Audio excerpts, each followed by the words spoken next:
अस्सलाम वालेकुम to all of you. Welcome to CSS forum. Economic aspect की अहमियत का अंदाज़ा इस बात से लगाया जा सकता है कि CSS एसे राइटिंग के पेपर में इकॉनमी को हर साल डिफरेंट पर्सपेक्टिव से डिस्कस किया जाता है और साथ ही साथ पाकिस्तान अफेयर के सिलेबस का एक अहम हिस्सा भी है ये टॉपिक। तो आज हम इकॉनमी ऑफ पाकिस्तान की बात करेंगे, साथ ही साथ इसके दरकार चैलेंजेस की बात करेंगे और साथ इसके जो अवेलेबल सॉल्यूशंस हैं उनकी बात करेंगे और साथ ही साथ जो कोविड-19 के रेपरकशंस हैं इकॉनमी के ऊपर उसकी भी बात करेंगे। तो चलते हैं टॉपिक की तरफ। इकॉनमी ऑफ पाकिस्तान जो है वो 23rd लार्जेस्ट है in term of purchasing power parity और 42 लार्जेस्ट है in term of gross domestic product. अच्छा, अब जो GDP पर कैपिटा इनकम है आपका वो है 1388 per capita income. It's mean कि हर बंदा एक साल में सिर्फ इतने पैसे कमा पाता है अगर एवरेज निकालें, जो कि दुनिया में रैंक्ड करता है 151।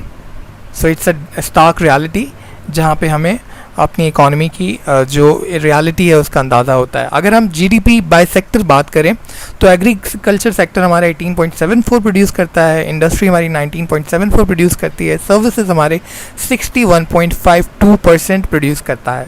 अगर हम इन स्टैट्स को देखें तो हमें सर्विसेज सेक्टर की बढ़ती हुई अहमियत का अंदाज़ा भी होगा और साथ ही साथ एग्रीकल्चर की सेक्टर की जो निगलेशन है उसका अंदाज़ा भी होगा, क्योंकि पाकिस्तान जो है ये कुछ वक्त पहले तक एग्रीकल्चर बेस्ड इकॉनमी कहलाता था, लेकिन क्योंकि हमने एग्रीकल्चर साइड पर ज़्यादा अहमियत नहीं दी तो आप देख रहे हैं कि वो GDP के अंदर उसकी जो प्रोपोर्शन है वो गिरता चला जा रहा है। देन जो इन्फ्लेशन रेट है पाकिस्तान में वो 11.2 है इस वक्त। अगर हम इकोनॉमिक चैलेंजेस की बात करें तो सबसे बड़ा चैलेंज जो है वो है लो टैक्स टू GDP रेशो, यानी कि लोग टैक्स नहीं देना चाहते। और अगर हम स्टैट्स की बात करें तो 11.6% जो आपका टैक्स है वो टैक्स टू GDP रेशो है, यानी आपकी जो बहुत बड़ी इकॉनमी जो है वो टैक्स या तो देती नहीं है या फिर अनडॉक्यूमेंटेड है।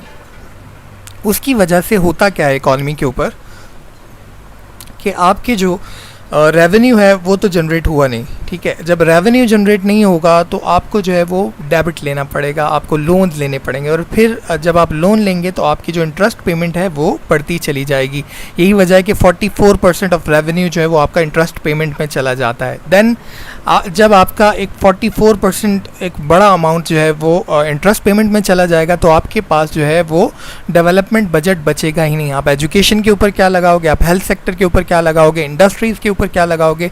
यही वजह है कि फिर गुर्बत बढ़ती चली जाती है, inflation rate day by day बढ़ता चला जाता है। इसके अलावा एक और स्टार्क रियलिटी है वो ये कि पाकिस्तान में ये जो टैक्स इकट्ठा होता है इसका 68% जो है वो इनडायरेक्ट टैक्सेशन से होता है। इनडायरेक्ट टैक्सेशन क्या होती है? टैक्स दो तरह का होता है, एक डायरेक्ट टैक्सेशन होती है और इनडायरेक्ट टैक्सेशन। डायरेक्ट टैक्सेशन जो आपकी इनकम टैक्स पे होती है और जो आपकी प्रॉपर्टी के ऊपर होती है, आपकी जो है वो वेल्थ टैक्स होता है। इनडायरेक्ट जो आपके सेल्स टैक्स होते हैं, जैसे आप जो है वो सेल्स टैक्स देते हैं गवर्नमेंट को, इसके अलावा एक्साइज एंड ड्यूटीज़ प्रोवाइड करते हैं। ये बेसिकली जो इनडायरेक्ट टैक्सेशन होती है ये पूरी पॉपुलेशन के ऊपर इक्वली डिवाइड होती है, ठीक है। इसका मतलब ये हुआ जो गरीब तबका है ये सारा उससे रिकवर हो रहा है जो 68% हो रहा है। डायरेक्ट टैक्सेशन के ऊपर तो काम हो ही नहीं रहा है ना, जिसकी वजह से गरीब जो है वो मज़ीद गरीब तर होता चला जा रहा है। तो ये हो गई लो टैक्स टू GDP रेशो की रिपरकशन। देन सेकंड जो बहुत बड़ा आपका स्टम्बलिंग ब्लॉक है पाकिस्तानी की इकॉनमी के लिए वो है टेररिज्म।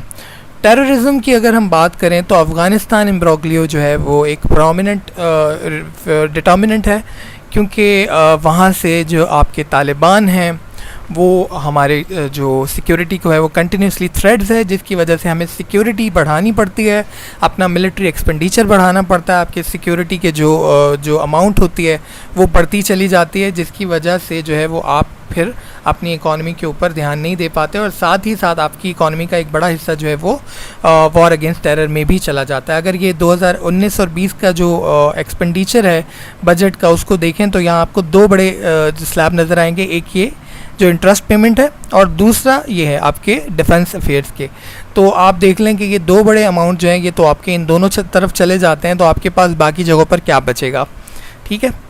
उसके बाद हम जो है वो बात करते हैं वाटर क्राइसिस की। वाटर क्राइसिस जो है इसको समझना इसलिए ज़रूरी है कि पाकिस्तान की एक इकॉनमी का बड़ा प्रोपोर्शन जो है वो आपकी एग्रीकल्चर से आता है, और एग्रीकल्चर जो है वो पानी से आपकी जो है वो उसकी स्ट्रेंथन होती है।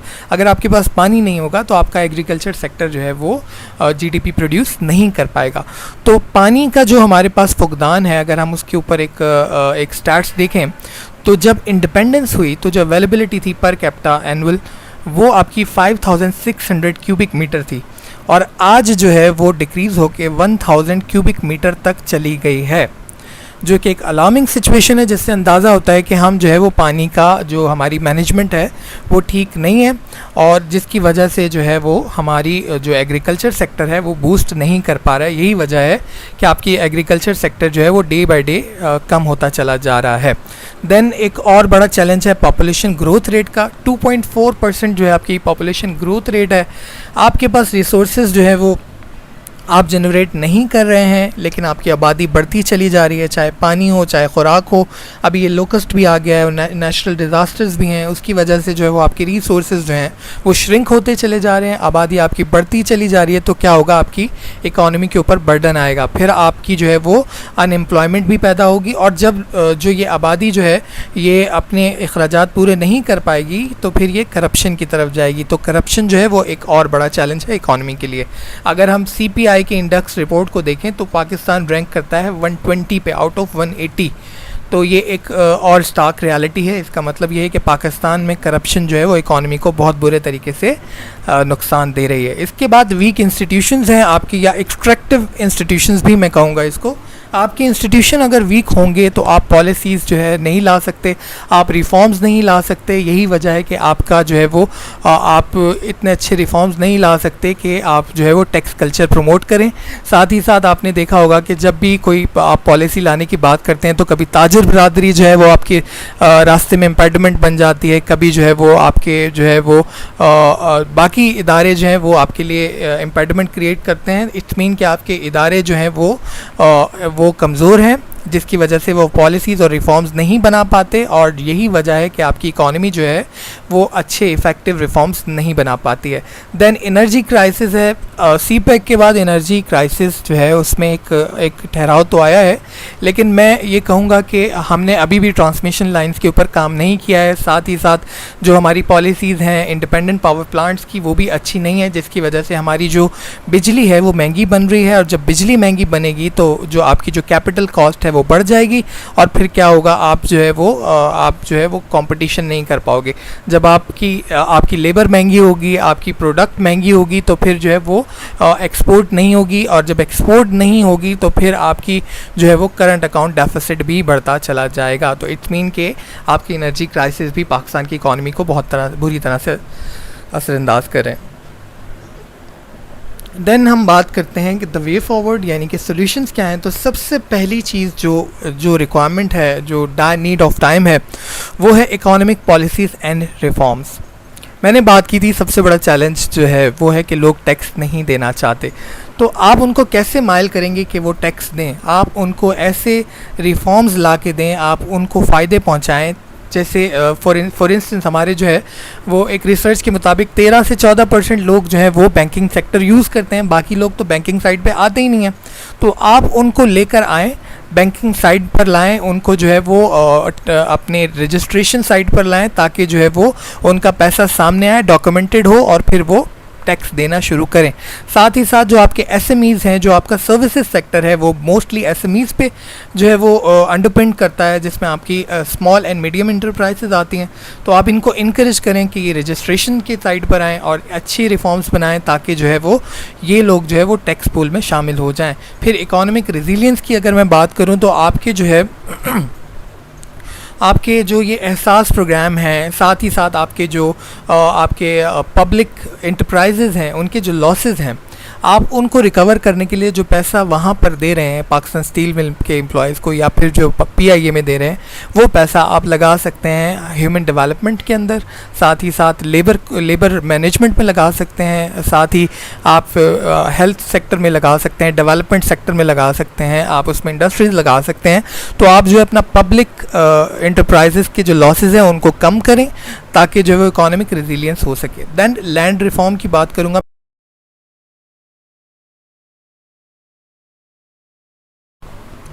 अच्छा जी, फिर मैं लैंड रिफॉर्म्स की बात करूँगा। लैंड रिफॉर्म्स की अहमियत का अंदाज़ा आप ऐसे लगा सकते हैं कि आप हिस्ट्री को देखें तो 1979 से पहले तक जो चाइना था उसकी जो इकॉनमी थी बहुत डाउन थी। डेंग शॉपिंग ने क्या किया, जो उस वक्त के मौजूदा वहाँ के प्रीमियर थे, उन्होंने जो है ऐसे रिफॉर्म्स लाए लैंड रिफॉर्म्स की जिसकी वजह से एग्रीकल्चर सेक्टर बूस्ट हुआ। तो हमें भी लैंड रिफॉर्म्स लाने की ज़रूरत है। साथ ही साथ जो है अगर मैं फॉर एग्जांपल आपको बताऊं तो पाकिस्तान स्टील मिल की बहुत बड़ा एरिया जो है वो आज भी ऐसे का ऐसे ही पड़ा है। बजाय उसको ज़ाया करने के वो एरिया इंडस्ट्रियल सेक्टर को बेचा जा सकता है या फिर जो है वो दिया जा सकता है लीज़ के ऊपर ताकि इससे रेवेन्यू जनरेट हो सके। देन जो है फिर आप reform to resolve energy crisis की बात कर लें। आपने जो है वो IPPs के साथ एग्रीमेंट जो किए हैं वो इतने महंगे हैं कि वो बिजली हमें बहुत महंगी पड़ रही है। आज भी आप देखें कि बिल के अंदर जो है वो आपको एक्स्ट्रा टैक्सेस जो हैं वो पड़ रहे होते हैं। तो ज़रूरत है इस बात की कि रिफॉर्म्स बनाए जाएं ताकि ये जो IPPs के साथ जो पॉलिसी है उसको रिवाइज़ किया जाए और बिजली को सस्ता किया जाए ताकि जो है वो इंडस्ट्रियल सेक्टर जो है इसका फ़ायदा उठा सके। Then value addition, it's very important point. हम जो है IR की एक थ्योरी कहती है कि दुनिया के जो अमीर ममालिक हैं वो क्या करते हैं, गरीब ममालिक से उनकी रॉ प्रोडक्ट लेते हैं और उसमें वैल्यू ऐड करके फिर वो दुनिया में बेचते हैं, ठीक है, और यही होता चला आ रहा है। तो हमें क्या करना है कि हमें चीज़ों में वैल्यू ऐड करनी है। किस तरह से, एक एग्जांपल दे के मैं आपको समझाता हूँ। हम कॉटन एक्सपोर्ट करते हैं, पाकिस्तान की एक्सपोर्ट का बहुत बड़ा प्रपोर्शन है कॉटन, आपको पता होगा। बजाय हम कॉटन एक्सपोर्ट करने के हमें चाहिए हम थ्रेड्स बनाएं, थ्रेड से क्लॉथिंग बनाएं और फिर हम उसे एक्सपोर्ट करें। जब हम क्लॉथ एक्सपोर्ट करेंगे तो उसका जो अमाउंट है वो ज़्यादा होगा और GDP इम्प्रूव होगी और साथ ही साथ हमारा करंट अकाउंट डेफिसिट भी कम होगा, क्योंकि जब एक्सपोर्ट बढ़ेगी आपकी तो फिर जो है वो डेफिसिट कम होता चला जाएगा। तो हमें चीज़ों में वैल्यू ऐड करने की ज़रूरत है। देन जो इम्पॉर्टेंट पॉइंट है वो है इम्प्रूव सिक्योरिटी सिचुएशन। सिक्योरिटी किस तरह से असरअंदाज होती है। एक तो आपका जो है वो एक बड़ा अमाउंट जो है वो बजट का वो जा रहा होता है आपकी डिफेंस अफेयर्स के अंदर। दूसरा बड़ा एस्पेक्ट ये है कि आपकी GDP जो है उसमें कंजप्शन, इन्वेस्टमेंट और गवर्नमेंट स्पेंडिंग का एक बहुत बड़ा प्रोपोर्शन होता है। और ये इन्वेस्टमेंट कब आती है, जब आप मार्केट के अंदर कॉन्फिडेंस बिल्डअप करते हैं। जब सिक्योरिटी होगी तो फॉरेन इन्वेस्टर्स आएंगे, जब इन्वेस्टर्स आएंगे तो ये GDP आपकी इम्प्रूव होगी। इसका मतलब है आपको ऐसी हालात पैदा करने हैं जो बिज़नेस फ्रेंडली हों और ईज़ ऑफ बिज़नेस जो है वो बेहतर होता चला जाए। दैन रिसोर्स मैनेजमेंट की बात करूँगा मैं। हमारे रिसोर्स जो हैं वो नेचुरल रिसोर्सेज हैं, वो एक अलग बहस है। मैं यहाँ पे वाटर मैनेजमेंट की बात करूँगा क्योंकि एग्रीकल्चर हमारा जो है 19% दे रहा है, तो हमें जो है वो वाटर मैनेजमेंट की ज़रूरत है। और इसमें एक अच्छी सजेशन ये है कि हम वाटर की मीटरिंग स्टार्ट कर सकते हैं। हम जो है वो पानी को जो है वो मीटर करें ताकि इसके इस्तेमाल के ऊपर जो है वो टैक्स लगाया जा सके। आज जो पाकिस्तान के अंदर पॉलिसी है उसमें जो एकड़ जो पूरा रकबा होता है उसके हिसाब से टैक्स दे रहा होता है जो भी टैक्स पेयर होता है। बेसिकली वो वाटर मीटरिंग के ऊपर टैक्स लगना चाहिए ताकि जितना वाटर इस्तेमाल हो उतना उसके ऊपर टैक्स दिया जाए। जब आप टैक्स देंगे तो ऑटोमेटिकली आप उसकी मैनेजमेंट करेंगे, आप कम से कम इस्तेमाल करेंगे और आपके रिसोर्सेज जो हैं वो बेहतर तरीके से इस्तेमाल होंगे। देन आपको मोबिलाइज़ करना है प्राइवेट सेक्टर को। प्राइवेट सेक्टर इसलिए ज़्यादा इंपॉर्टेंट है कि आपके पाकिस्तान के अंदर जो है लेसेस फेरे जो पैराडाइम है उसको फॉलो किया जाता है, यानी कि फ्री मार्केट है, ठीक है। प्राइवेट सेक्टर का पूरा हाथ है, गवर्नमेंट सेक्टर जो है वो पॉलिसीज़ के अंदर जो है वो हाथ नहीं डालता है। तो आपको क्या करना है, प्राइवेट सेक्टर को मोबिलाइज़ करना है कि वो ज़्यादा से ज़्यादा डेवलपमेंट प्रोजेक्ट के अंदर हाथ मिलाए गवर्नमेंट के साथ, जिसमें एक पब्लिक प्राइवेट पार्टनरशिप प्रोग्राम जो है ये बेहतरीन सजेशन हो सकती है अगर इसके ऊपर काम किया जाए। देन आपकी एम्प्लॉयमेंट है, इसको आपको ज़्यादा से ज़्यादा प्रोड्यूस करना है और ये एम्प्लॉयमेंट भी तभी जो है वो जनरेट हो पाएगी जब आपका प्राइवेट सेक्टर मोबिलाइज होगा और साथ ही साथ पब्लिक प्राइवेट पार्टनरशिप होगी। तो आपको जो है इसमें इनक्रेज करना है कि फ़ीमेल लेबर को भी पार्टिसिपेट में लेकर आना है, क्योंकि आपका 49% जो आबादी है वो आपकी जो है वो फीमेल जेंडर है, तो आपको उसको भी लेकर आना है अपने लेबर फोर्स के अंदर। देन आज की इस टॉपिक का असाइनमेंट क्वेश्चन है कि कोविड-19 जो है उसने इकोनॉमी ऑफ पाकिस्तान को किस तरह से असरअंदाज किया है, इकोनॉमिक चैलेंजेस क्या हो रहे हैं और वे फॉरवर्ड क्या है, ये आपका असाइनमेंट है। और साथ ही वीडियो का इख्तिताम होता है। वीडियो पसंद आए तो चैनल सब्सक्राइब करना बिल्कुल मत भूलिएगा। Thank you so much. अल्लाह हाफ़िज़।